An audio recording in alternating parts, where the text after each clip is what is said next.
I might never have discovered if I just had a preconceived idea about China and never visited. So I feel like someone with a lucky ticket.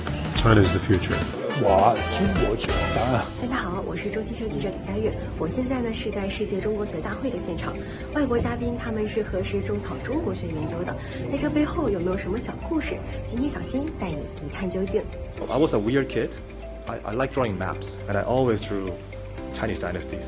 Also read a lot of Chinese novels, like《水浒传》《三国演义》just my favorite since I was a kid. 可能是一种缘分吧，也看了一些中国的电视剧，比如说《西游记》《渴望》。月亮表达我的心，说中文，我感觉让我非常开心。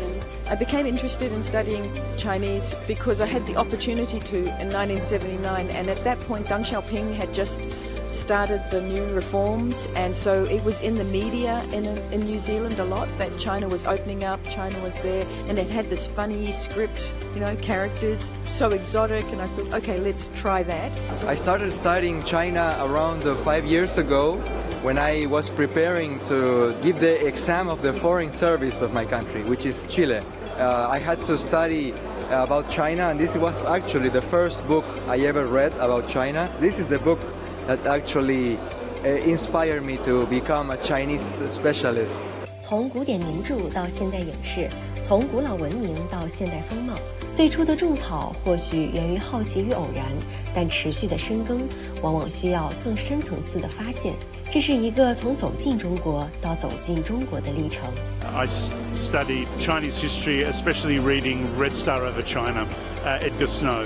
So of course his chapters about the Long March were very exciting to my young mind, and then later I couldn't believe that I would end up, walking over the Bridge of Chains or literally walking up over the Jiajinshan and through the grasslands. I ended up doing all of those things myself.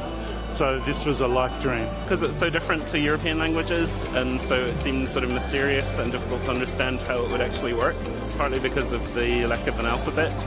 I wanted to understand how the language worked. I had worked previously in the U.S. government. I had worked previously around the world, and I had simply come to China. It became sort of clear to me that China knew something that other people didn't know. And so then I wanted to figure out what that was. So when I went back to the United States to start my PhD, I started studying the political philosophy of China. I began to see the real, true, deeper meaning in Chinese Marxism. I would say that my initial interest in China was a little superficial, but then it became a little more substantial, and then it became very substantial. And now, I'm a permanent resident. I live in China full time. I've raised my children here. So at this point, I'm basically Chinese. So it was just a bit of curiosity. And then once you start studying about China, I think it's very hard to escape because it's so interesting.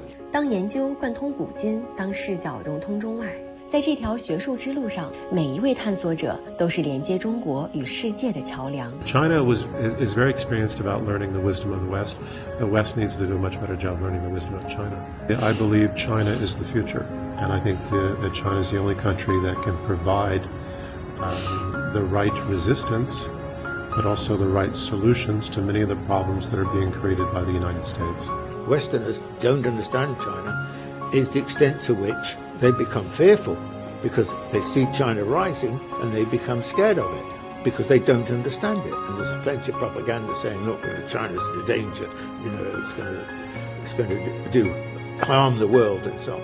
So it's very, very important that we spread and develop and expand China, i.e. China study. I've always been interested in China as a major state, of course. It's an important part to play in the world. But as I say, today China has reached a stage of maturity and in a very turbulent world, we do look for China to provide leadership. So we look to Chinese leadership, an example of how development and peaceful initiatives can develop.